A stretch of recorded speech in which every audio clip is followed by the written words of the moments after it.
শুভেচ্ছা সহ আমন্ত্রণ প্রত্যেককে নিলয় গ্রিন ব্লক এটিএন সংলাপে আপনাদের সাথে আছি আমি আমিনুল মজলিস। দর্শক, আপনারা জানেন সমসাময়িক ও জনগুরুত্বপূর্ণ বিভিন্ন বিষয় নিয়ে আমাদের আলোচনা অনুষ্ঠান। আজ 15 জুলাই। আপনারা এর মধ্যে জেনে গেছেন বাংলাদেশের বেসরকারি স্যাটেলাইট টেলিভিশনের ইতিহাসের এক বিশেষ দিন। 1997 সালের এই দিনে যাত্রা শুরু করে একটি স্বপ্ন, একটি নতুন দিগন্ত, এটিএন বাংলা। এবং এই 3 দশকের পথ চলায় নানা চড়াই উতরাই পেরিয়েছে এটিএন বাংলা। সংবাদ, অনুষ্ঠান, সঙ্গীত, সংস্কৃতি, খেলাধুলা থেকে শুরু করে দেশের বিভিন্ন গুরুত্বপূর্ণ ঘটনার সাক্ষী হয়ে আজ 30 বছরে পা দিয়েছে এটিএন বাংলা। আমরা এটিএন বাংলার বিগত দিনের যে বিষয়গুলো রয়েছে, নানা চড়াই উতরাই, সেটি যেমন আলাপ করব, আগামীর চ্যালেঞ্জ কী তাও আলাপ করব। সঙ্গত কারণেই আমাদের আজকের আলোচ্য বিষয় আমরা রেখেছি এটিএন বাংলা 3 দশকে। এই 3 দশকের এটিএন বাংলায় আমাদের সাথে যে দুজন সম্মানিত আলোচক আজকে স্টুডিওতে রয়েছেন তাদের সাথে পরিচিত হব। রয়েছেন জনপ্রিয় অভিনেতা, নির্মাতা মীর সাব্বির, এবং আমাদের সাথে রয়েছেন ঢাকা বিশ্ববিদ্যালয়ের গণযোগাযোগ ও সাংবাদিকতা বিভাগের শিক্ষক ডক্টর সাইফুল আলম চৌধুরী। আপনাদের দুজনকে অনুষ্ঠানে স্বাগত। প্রিয় দর্শক, আপনারা যারা অনুষ্ঠান দেখছেন, আশা করছি পুরো অনুষ্ঠান জুড়েই আপনাদেরকে সাথে পাবো। আপনাদের জ্ঞাতার্থে জানিয়ে রাখি, অনুষ্ঠানটি সরাসরি ফেসবুকেও সম্প্রচারিত হচ্ছে। সেক্ষেত্রে facebook.com/ATN বাংলা অনলাইন এই লিঙ্কে ক্লিক করলে আপনারা অনুষ্ঠানটি দেখতে পাবেন। কথা না বাড়িয়ে আমরা চলে যাব মূল আলোচনায়। প্রথমে মীর সাব্বির, আপনাকে দিয়ে আলোচনা শুরু করছি। একটি টেলিভিশন 30 বছর, সময়টা কম নয়। এই যে দীর্ঘ সময়, প্রথমত যদি আমি বলি কিভাবে মূল্যায়ন করবেন একটি টেলিভিশনের বয়স 30 বছর? ধন্যবাদ আপনাকে আজকে এটিএনের এই জন্মদিনে আমাকে আমন্ত্রণ জানানোর জন্য। প্রথমে এটিএন বাংলাকে ধন্যবাদ জানাচ্ছি। এবং আমি মূল্যায়ন করব এইভাবে যে একটা সময় তো আমরা আসলে স্যাটেলাইট চ্যানেল দেখতাম বাইরের, হ্যাঁ, এবং 1996 সালে তখন আমি আমার নাটক এই ক্যারিয়ারে তখন মাত্র গুটি গুটি পায়ে দৌড়াদৌড়ি করছি। তখন একটা চ্যানেল এভাবে স্যাটেলাইট চ্যানেল বাংলাদেশে আসছে এবং সেটা হবে। এবং তখন কিন্তু কিছু সময়ের জন্য অল্প, সম্ভবত 1 ঘন্টা অথবা 2 ঘন্টার এরকম একটা চান্স ছিল, রাইট? হ্যাঁ, মানে সেটা হচ্ছে কলকাতার একটা ওইখান থেকে এটিএন বাংলার জন্য এই স্লটটা দিত। সেটা আমরা তো আগ্রহ ভরে দেখছি যে আমরা বিশ্বের অন্যরা যেভাবে করে চ্যানেল দেখে আমরা সেভাবে দেখছি। এটা আমার কাছে একটা অদ্ভুত অনুভূতি তৈরি করে এখনও। কারণ দেখেন, ওই সময় 30 বছর, মানে 30 বছর তো দীর্ঘ সময়। ওই সময় থেকে এই চ্যানেলটি মানে যাত্রা শুরু করলো, তারপরে আস্তে আস্তে করে নিজস্ব প্রোগ্রাম করা শুরু করলো, তারপরে সময় বাড়তে থাকে এবং এটার দেখা দেখি অন্য অন্য চ্যানেল করার যে মানসিকতা তৈরি হচ্ছে। এবং আমাদের যে প্যাকেজ ইন্ডাস্ট্রি, আমরা যে নাটকের প্রথমে ছিল বাংলাদেশ টেলিভিশনে শুধু নাটক হতো, প্যাকেজ ছিল, তারপরে প্যাকেজ ইন্ডাস্ট্রিতে আমরা মানে প্যাকেজের আন্ডারে নাটক হতো। এরপরে এই নাটক যে চ্যানেলগুলোতে আলাদাভাবে যাবে, টেলিভিশনের বাইরে, বাংলাদেশ টেলিভিশনের বাইরে যে আরেকটি চ্যানেলে যে নাটক যেতে পারে কিংবা নাটক যাবে, এই স্বপ্নটাই তো আমাদের কাছে একটা বিস্ময়কর বলে মনে হতো আর কি। মানে আমরা যারা ওই সময়ের একদম মানে ছোটখাট মানে বাচ্চা অভিনেতা আর কি আমাদের, তো আমরা ওই সময়ের সাক্ষী। তো আজকে দেখেন এই যুগের পরম্পরায় এই এত বছর পরে নানান চ্যানেল হয়েছে, অসংখ্য নাটক হচ্ছে, সিনেমা হচ্ছে, চ্যানেলে নানাবিধ প্রোগ্রাম হচ্ছে। এবং দেখেন ওই এটিএন বাংলার যে স্লোগানটা, সেটা কিন্তু একটা আছে যে অবিরাম বাংলার মুখ, অবিরাম বাংলার মুখ। যে মানে তার এই যে বাংলাকে ধারণ করে এবং যাত্রা, এবং তার সঙ্গে এতগুলো কত মানুষের কর্মসংস্থান তৈরি হয়েছে এই একটি চ্যানেলের যাত্রা শুরুর সঙ্গে সঙ্গে। আপনি নাটকের যে বিস্তর ব্যাপক, সিনেমার ব্যাপক, এগুলো যে হয়েছে, মানে মূল্যায়ন যদি করি, আসলে মূল্যায়নটা আসলে ওইভাবে এক কথায় করতে পারবো না। কারণ হচ্ছে যে এটা তো আসলে একটা প্রসেস, এবং প্রসেসের মধ্যে থেকে চলছে। এবং এই ইতিহাসের একটা সাক্ষী হয়ে এটিএন বাংলা 30 বছরে পা দিয়েছে।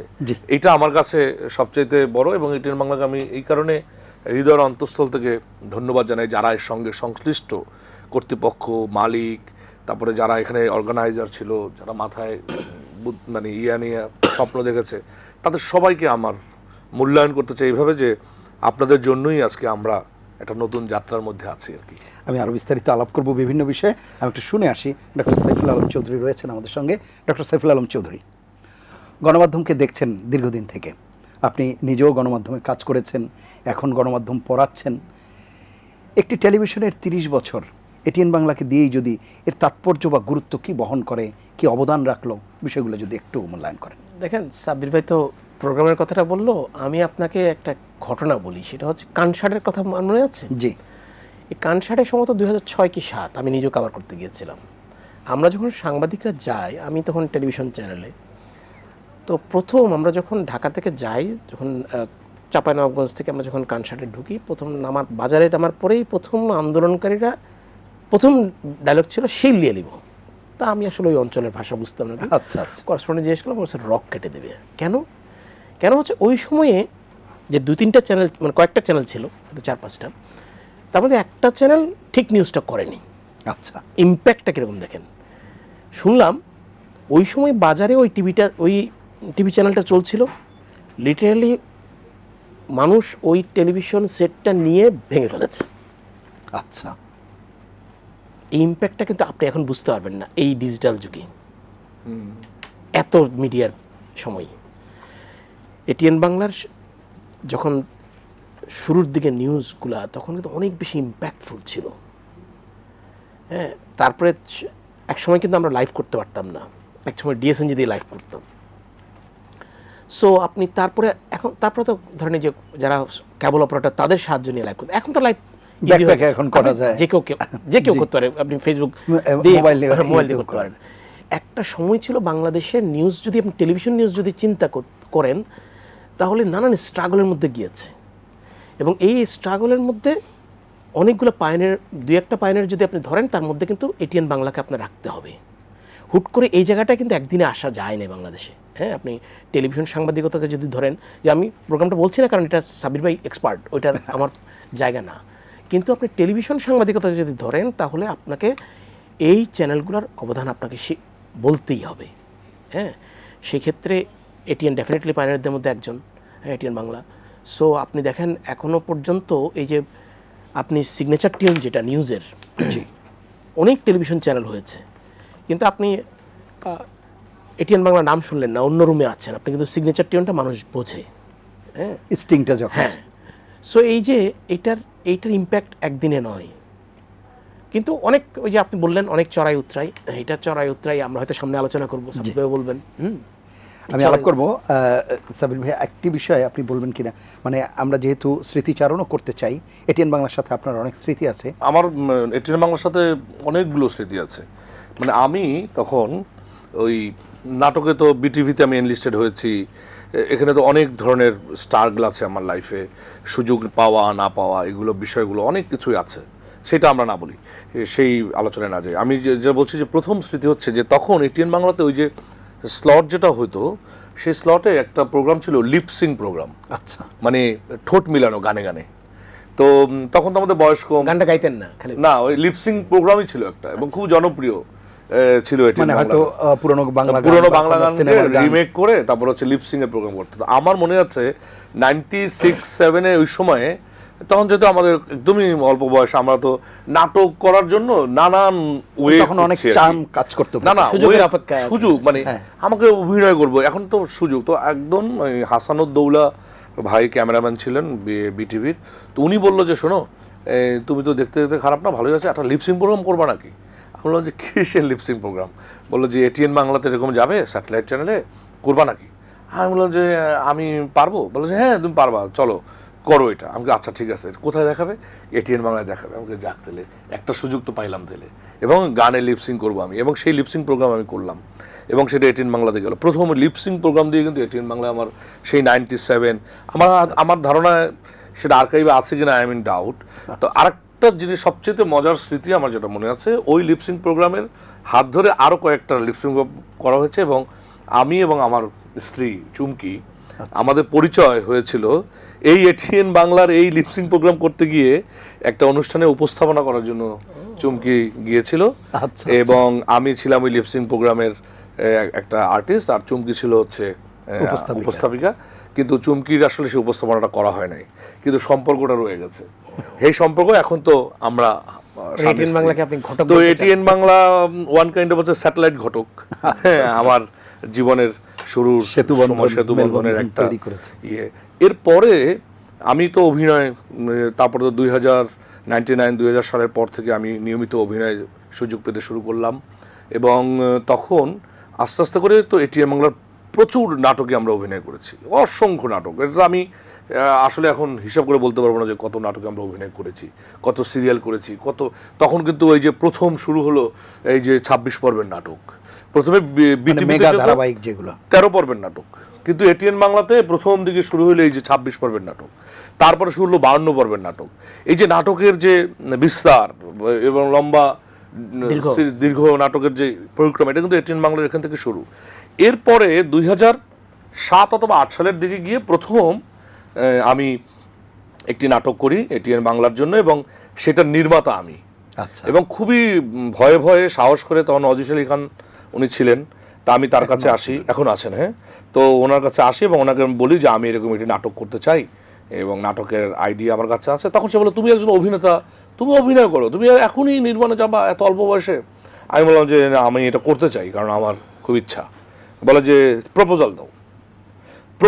মানে প্রপোজাল মানে হচ্ছে আমাকে পুরা প্রপোজাল দিতে হবে, গল্প সারসংক্ষেপ দিতে হবে, আমরা কীরকম টাকা চাই সেটা দিতে হবে, এবং টোটাল উনি একটা বললো যে এইভাবে করে প্রপোজাল দাও, তুমি পরিচিত, তুমি ভালো অভিনয় করো, সব ঠিক আছে, কিন্তু একটা প্রসেসের মধ্যে তোমাকে যেতে হবে, ডিউ প্রসেস। কারণ প্রসেস ছাড়া, এই যে দেখেন, এই যে আমরা যে শিখছি, আমাদের যাত্রাপথে কিন্তু নানান বিষয় আমরা শিখছি। আপনার গল্পটা আমি এখান থেকেই শুনবো, জাস্ট একটা বিরতি নিয়ে এসে আমরা এই আলাপে যুক্ত হচ্ছি। প্রিয় দর্শক, নিলয় গ্রিন ব্লক এটিএন সংলাপে পর্যায়ে নিচ্ছি বিরতি, থাকুন আমাদের সঙ্গেই।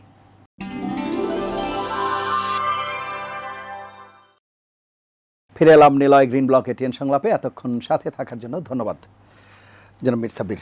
আমরা শুনছিলাম যেটা হচ্ছে যে নজির আলী খান উনি এই প্রসেসের মধ্যে আমাকে বললেন যে তুমি অ্যাপ্লিকেশনটা দাও। আমি অ্যাপ্লিকেশন দিলাম এবং তারা এগ্রি করলো, এবং একটা নির্দিষ্ট টাকার ভিতরে করতে বললেন, এবং আমি খুব মন দিয়ে। ছিল বরিশাল বনাম নোয়াখালী। আচ্ছা আচ্ছা।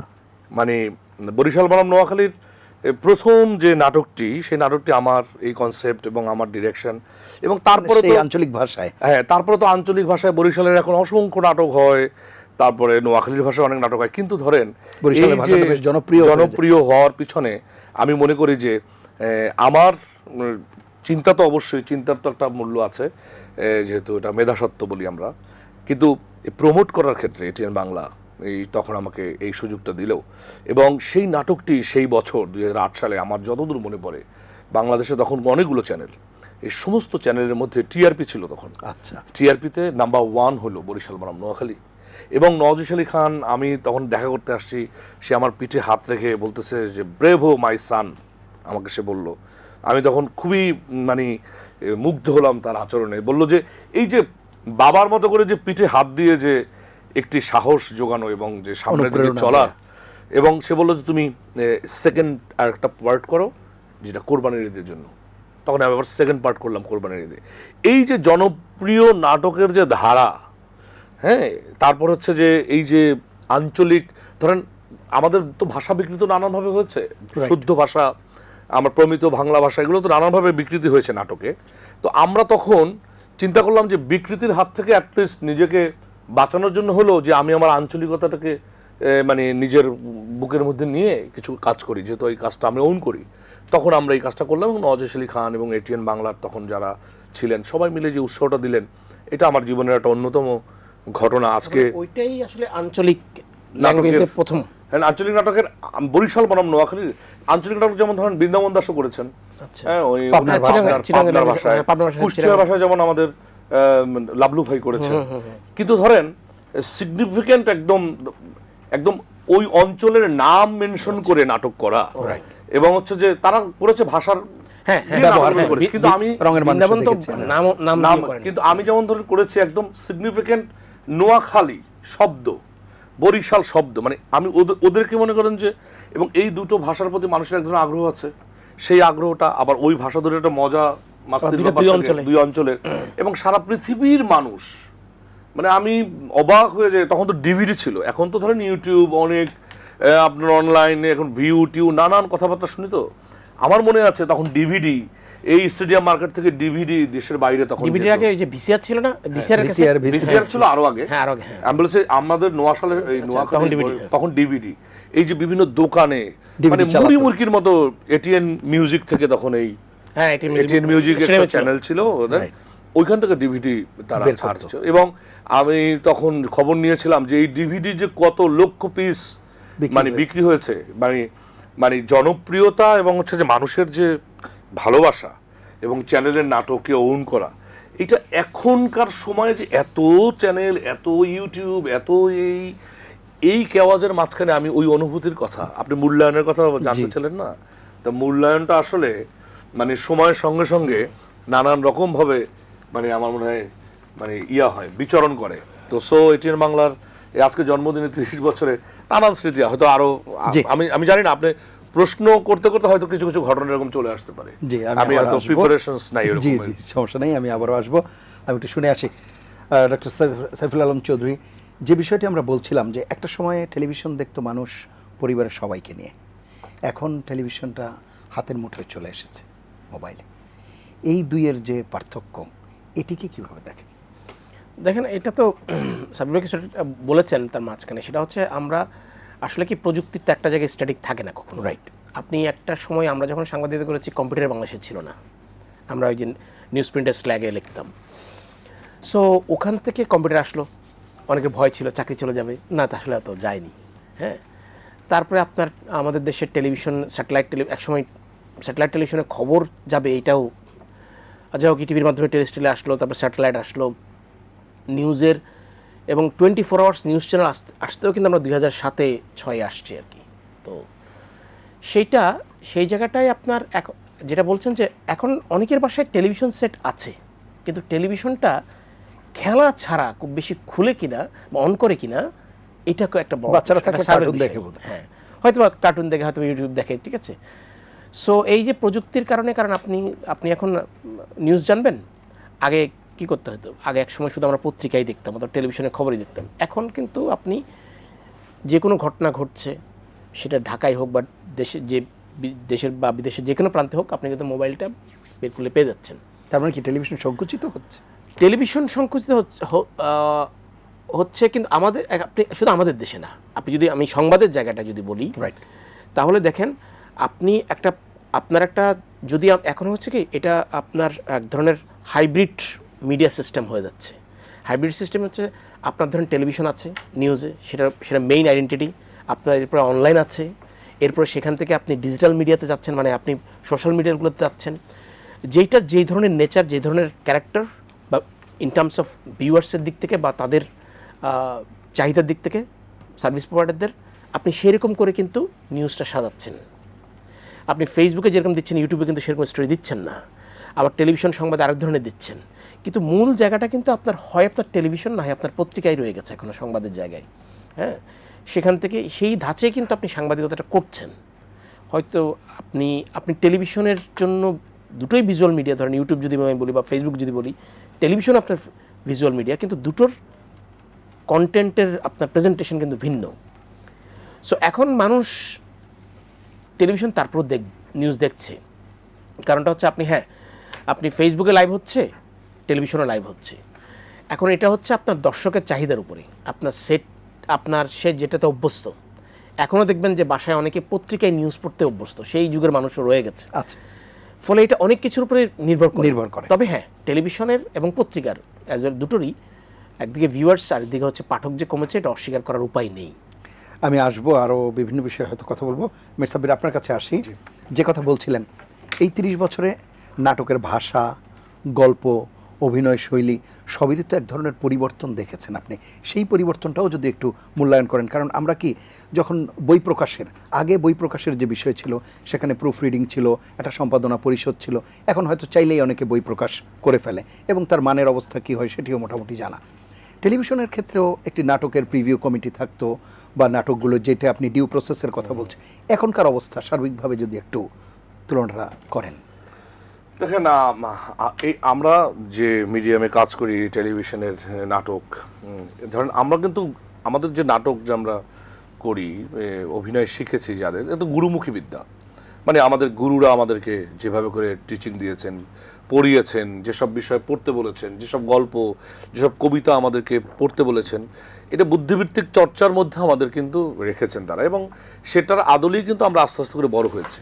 তো টেলিভিশনেও ধরেন বাংলাদেশ টেলিভিশনে কিন্তু কিছু রেস্ট্রিকশন ছিল, যে সমস্ত বিষয় কিন্তু দেখানো যাবে না, মানে মানে মানুষকে ছোট করা, তারপরে ওই যে যেমন ছোটবেলায় আমরা যেমন খুশি তেমন সাজো হতো, ওই যে স্কুলে তখন কিন্তু লেখা থাকতো প্রতিবন্ধী, তারপর হচ্ছে ধরেন কানা, লুলা, তারপর হচ্ছে যে বোবা, এগুলো সাজা যাবে না, মানে মানুষকে ছোট করা যাবে না। ধরেন কালের বিবর্তনে যেটা হয়েছে, মানে এটা কিন্তু আস্তে আস্তে হয়েছে, এটা কিন্তু একদিনে হয় নাই। বাণিজ্যিক ধারা, নানান বিষয়, নানান ঘটনাকে উপযোগ্য করে এবং সস্তা জনপ্রিয়তা, এই বিষয়গুলো কিন্তু একদিনে হয় নাই। আজকে কিন্তু একদম এলোমেলো অবস্থা। মানে আজকে মনে করেন যে আমি মাঝে মাঝে শুনি বিভিন্ন জায়গায় যে এখন টিভি চ্যানেলগুলোতে কিন্তু নাটক নিজেরা বানায় না, এখন আর তারা নাটক কেনে। কাদের কাছ থেকে কেনে? ইউটিউব চ্যানেলে যেসব নাটক হয় তারা একটা স্লটে একবারের জন্য চালায়, মানে একটা মূল্যের মাধ্যমে, মূল্য নির্ধারণের মাধ্যমে বিক্রি করে। পরবর্তীতে সেই ইউটিউব চ্যানেলের মালিক তখন তার চ্যানেলে আবার সেটা পরবর্তীতে রিলিজ করে। এই ক্ষেত্রে নানান রকমের যে বিজ্ঞাপন, এই নিবেদন, সেই আবিজাবি নানান মানে বাণিজ্যিক ধারা আছে। এবং ধরেন এটা একটা, আমি মনে করি যে এটা ক্ষতিকারক দিক হয়েছে, কারণ বিশ্বের কোন দেশের এরকম হয় আমি জানি না, যে ইউটিউব চ্যানেলে নাটক চলবে যেটা, সেটা একটা টিভি চ্যানেলে একবারের জন্য চলবে, তারপরে আবার ইউটিউব চ্যানেল পড়বে। এটা এই নিয়ম কোথাও আছে কিনা? ফার্স্ট রিলিজ হবে টিভিতে একটুখানি হবে, তারপরে ওইটার টিভি সত্ত্ব আর মানে টিভি সত্ত্বটা থাকবে, মানে ওইটা থাকবে না মানে চ্যানেলের। তো এটা কিন্তু একটা, এটা আমি মনে করি যে এটা ভালো দিক হয় নাই, এটা কিন্তু আমাদের জন্য প্লাস হয় নাই। কারণ টিভি চ্যানেল তো তার একটা স্বকীয়তা থাকবে, টিভি চ্যানেলের নিজস্ব একটা দৃষ্টিভঙ্গি থাকবে, যে ওই টিভি চ্যানেল আসলে কি বলতে চায়। শুধু যে ব্যবসা অবশ্যই সে করবে, কিন্তু তার তো একটা দৃষ্টিভঙ্গি থাকবে, তার একটা নিজস্ব ওন করা থাকবে, যে আমার চ্যানেলে আমার মতো করে এই রকমের শিল্পীদের নাটক হয়, এই রকমের অভিনয় জানা মানুষদের বিচরণ হয়, এখানে সাহিত্য নির্ভর প্রোগ্রাম হয়, এখানে মনে করেন যে নাটকের ভাষার ক্ষেত্রে আমরা রেস্ট্রিকশন আছে, সব এলোমেলো নাটক করা যাবে না। এখন তো ধরেন মানুষকে ছোট করতে পারলে নাটকে, সেই নাটক হিট হয়, সেটা ভিউ হয় বেশি। তখন যারা ভিউ বেশি হয়, যারা ভিউ শিকারী, তারা চিন্তা করে তাহলে ওই বোবাটাকে নিয়ে আমরা তাহলে করি, বোবাটা বেশি খাইছে, মানে নাটক তখন খাওয়া দাওয়ার ব্যাপার হয়ে গেছে, যে ওই নাটকটা খাইছে বেশি, তাহলে ওই খাওয়াটাকে আমরা একটু কাজে লাগাই। এরকম করে করে না, মানে আমরা নিজেদেরকে নিজেরা ছোট করছি। জিনিসটা অনেক বড় হয়েছে কিন্তু জায়গাটা, তো জায়গা যখন বড় হয় তখন তো আসলে দায়িত্বটা তো বাড়ে। তো আমি মনে করি যে যেসব চ্যানেলের প্রোগ্রাম হেডরা আছেন, যেসব চ্যানেল, ধরুন আমরা আলাপ করছিলাম এই অনুষ্ঠান শুরুর আগে, যে বাইরের দেশের বিভিন্ন চ্যানেল আছে, সেসব চ্যানেলে কিন্তু ও দেশের নাটকগুলোকে তারা ইউটিউবে আগে দেয় না। আমাদের দেশে নাটক চ্যানেলে যাওয়ার মনে করেন 12 ঘন্টার ভিতরে ইউটিউবের ভিতরে চলে যাচ্ছে, আপলোড হয়ে যাচ্ছে। কিন্তু এমনও সিস্টেম আছে অনেক দেশের অনেক নাটকের ক্ষেত্রে আমি দেখেছি, তারা কিন্তু ইউটিউবে ছাড়া অনেক পরে, তার মানে চ্যানেলটা তাদের কাছে অনেক বেশি নিজস্ব দৃষ্টিভঙ্গি, নিজস্ব স্বকীয়তার ব্যাপার। আমরা কিন্তু সেই জায়গা থেকে অনেক সরে এসেছি। আমি এখন সরাসরি অনেকের কথা বলতে পারবো না, কারণ আমি তো এই জায়গাটা বিচরণ করি, কিন্তু আমার কাছে মনে হয় যে এই সত্যটা স্বীকার করতেই হবে, যে আমরা কিন্তু আমাদের চ্যানেলগুলোর যে নিজস্ব স্বকীয়তার জায়গা, নাটকের ক্ষেত্রে আমি বলছি, আর সমাজে সে বলতে পারবে, আমি বলছি যে এটা, কারণ দেখেন আপনি এটিএন বাংলাতে, আমি যদি একটা আপনাকে তথ্য দেই, মানে আমি যতটুকু জানি, আমার স্মৃতি যদি, এখানে তো বাংলাদেশের আব্দুল্লাল মামুন থেকে শুরু করে, হ্যাঁ, ডেইলি সোপ, প্রথম সমস্ত হুমায়ুন আহমেদের নাটক, হানিফ সংকেতের নাটক, আখতার ফেরদৌস রানার নাটক, আহমদ ইউসুফ সাবেরের নাটক, ফারিয়া হোসেনের নাটক, মোহন খানের নাটক, অরুণ চৌধুরীর নাটক, তখনকার সময় যারা সবচেয়ে জনপ্রিয়, তারা সবাই এসে এটিএন বাংলাতে একসাথে নাটক দিয়েছে, আমি নিজে দেখেছি। এই চ্যানেলে মনে করেন লাল নীল বেগুনির মতো সিরিয়াল হয়েছে, এই চ্যানেলে মনে করেন নুরুল হুদা, জনপ্রিয় নাটক, আমাদের নুরুল হুদা নাটক হয়েছে। আমার নিজের করাটা নাটক, আমি বলবো না নিজেরটা নিজের ঢোল পিটানো ঠিক না, তা মকবুল, যেটা আপনি শুরুতে বলেছিলেন। তারপরে তৌকির আহমেদ নাটক করেছে একটা, আমার মনে আছে তার নাটক। আফসানা মিমি এখানে নাটক করেছে। শুধু তাই না, সালাউদ্দিন লাভলু, গিয়াসউদ্দিন সেলিম, এজাজ, মুন্না, এরকমের তখনকার সময়ে যারা সবচেয়ে ভালো ভালো প্রোডাকশন করতো, তারা সবাই চ্যানেলে এসে মানে আড্ডা মারতো, কথা বলতো, চ্যানেল নাট, মানে কি যে একটা সুন্দর, সেই জিনিসটাকে এখন আছে? আপনি কি ফিল করেন? আপনার কি খারাপ লাগে না? আমার তো খারাপ লাগে, আমার অভিমান হয়, আমার মনে হয় যে আমি এইসব চ্যানেলগুলো তো যাবো না, কারণ এরা তো শিল্পী ও সাহিত্য, ডিরেক্টর, নাট্যকার, পরিচালক, এদেরকে ওইভাবে কেউ ওনই করে না এখন, তাহলে আমি যাবো কেন সেখানে? তা যে দেশে শিল্প সাহিত্যের মানুষদেরকে কেউ ওন করে না চ্যানেলগুলো, সে দেশের বিবেকবান মানুষ তৈরি হবে কি করে? আজকে দেখেন এই কারণে মানুষের ভিতরে দেখবেন যে নানান রকমের অশ্লীলতা, সংলাপ, মানে অ্যাটিটিউড, অ্যাটিকেট, ম্যানার, তারপরে ভাষা, শিক্ষককে শ্রদ্ধা, বাবা মার প্রতি এক ধরনের ইগনোরেন্স, এগুলো কোথায় জানেন? এগুলো সব কিন্তু এই ক্লোজ আপ মিডিয়ার এফেক্ট। মিডিয়া তো সমাজ গঠনে নিঃসন্দেহে ভূমিকা রাখে। ক্লোজ আপ মিডিয়া এই মাথা মগজের মধ্যে একদম মনে করেন চুপ করে বসে থাকে, ও আস্তে আস্তে আস্তে আস্তে করে ডালপালা শুরু করে, কারণ ওইটার যে কত অবদান এই সমাজ সংস্কৃতি গড়ার জন্য, সেটা আমাদের কিন্তু মাথায় রেখে আসলে কাজগুলো করা উচিত। অসংখ্য ধন্যবাদ। আমি আসবো আবার আপনার কাছে, একটা বিরতি নিয়ে আসি। প্রিয় দর্শক, নিলয় গ্রিন ব্লক এটিএন সংলাপে এ পর্যায়ে নিচ্ছি বিরতি, থাকুন আমাদের সঙ্গেই।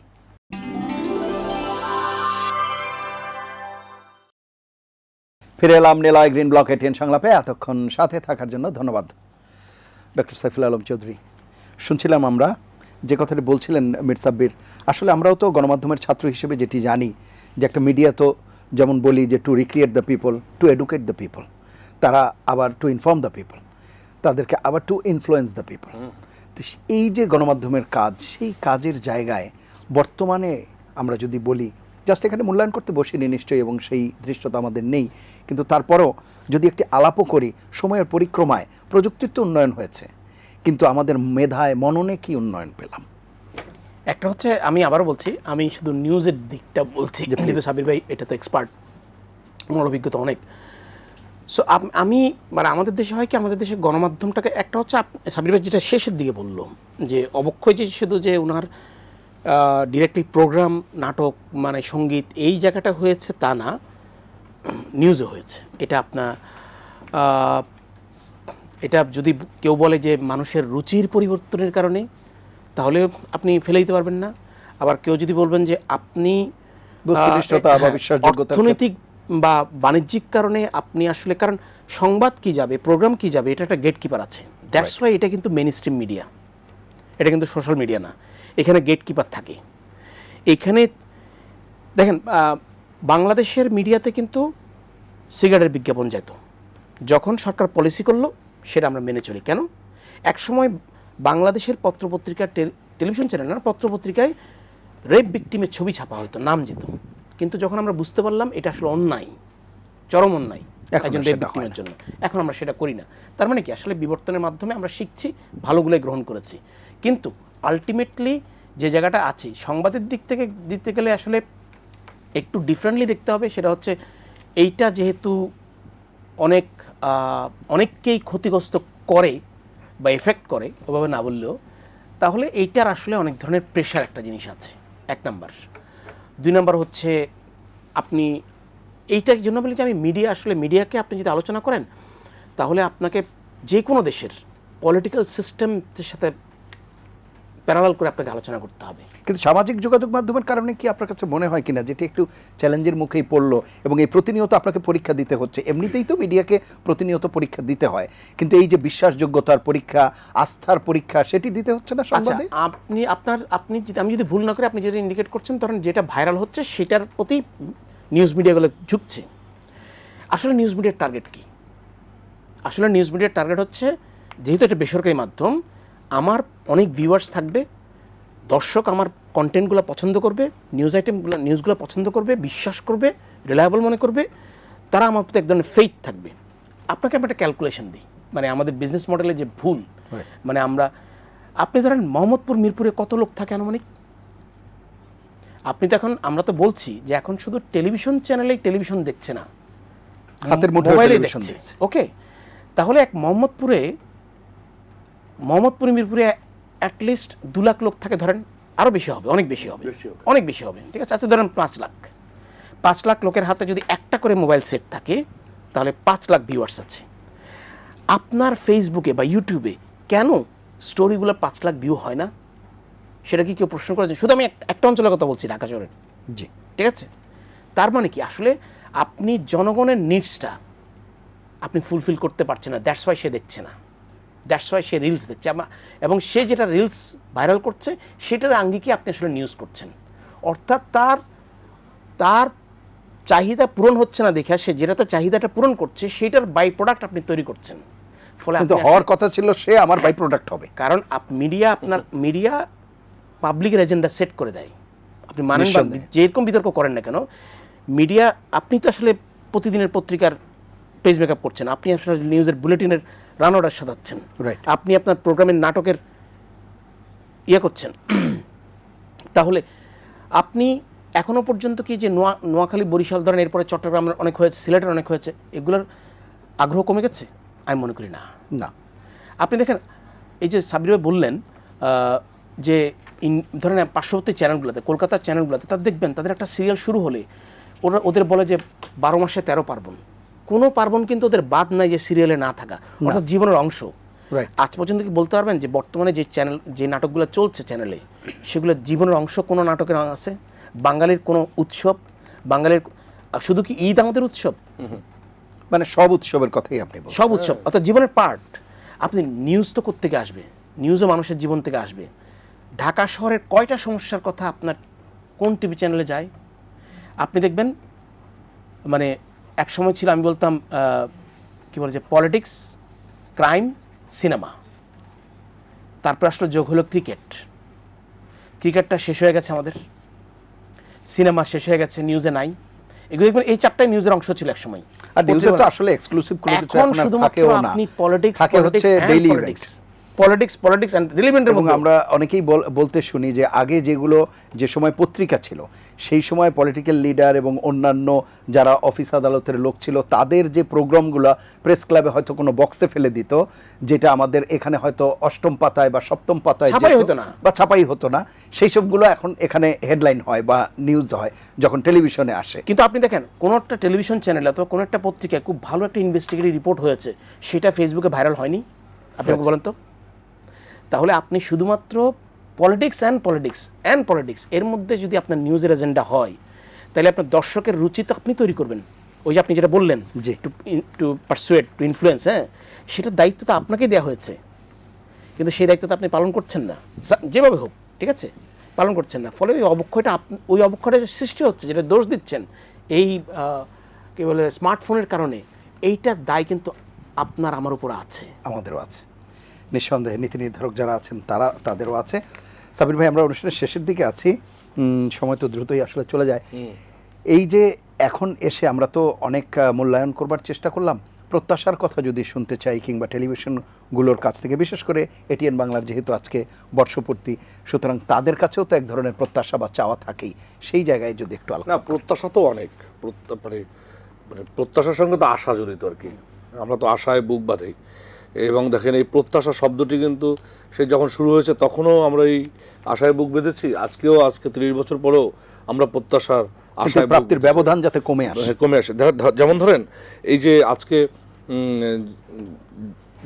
প্রযুক্তির তো বিচরণ বাড়বে, হবে, ইউটিউব, ফেসবুক, ওটিটি প্ল্যাটফর্ম, এই সমস্ত কিছুই থাকবে, কেন থাকবে না? সারা পৃথিবীর সঙ্গে আমাদেরকে তাল মিলাতে হবে। কিন্তু প্রত্যাশা হচ্ছে কি জানেন, ওন করার বিষয়টা, আমার সংস্কৃতি, আমার নজরুল, আমার রবীন্দ্রনাথ, আমার লালন, আমার পল্লীগীতি, আমার বাংলা ভাষা, এই যে ওন করার ব্যাপারটা সংস্কৃতির ধারার ভিতরে, সেটা এটিএন বাংলা ছিল, আছে, ভবিষ্যতে যাতে আরও ওন করার চেষ্টা করে, সেই প্রত্যাশা আমার থাকবে।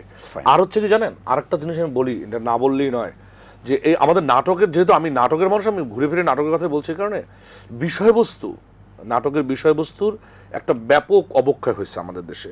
হ্যাঁ, যে একটা ইউটিউব চ্যানেলেও একটা মানুষ এসে যে কেউ একটা নাটক বানাইতে পারে, এখন তার সেই অবক্ষয়। কিন্তু আমার কাছে মনে হয় যে গেটওয়ের কথা যে আপনি গেটকিপার, আমার মনে হয় সেটা একটা থাকা উচিত সরকারিভাবে, যে কেউ ইচ্ছা করলে নাটক বানাতে পারবে, সমস্যা নাই। কিন্তু এই বিষয়কে উপজীব্য করে, কিংবা তাকে আমরা এই সংস্কৃতির এই বাইরে গিয়ে ভাষার বিকৃতি, অশ্লীলতা, আমাদের সমাজ, এগুলো কিন্তু এফেক্ট করে। সো ওই গেটকিপারের দায়িত্বটা সরকারকে নিলে তাহলে এটিএন বাংলার যে উদ্দেশ্য নিয়ে 30 বছর আগে যাত্রা শুরু করেছিল, আমার মনে হয় তাহলে সেই যাত্রা সামিল হয়ে আমরা সবাই একসঙ্গে থাকতে পারবো আর কি। অসংখ্য ধন্যবাদ জনাব ডক্টর সাইফুল আলম চৌধুরী। আপনার কাছে প্রত্যাশার কথা শুনবো।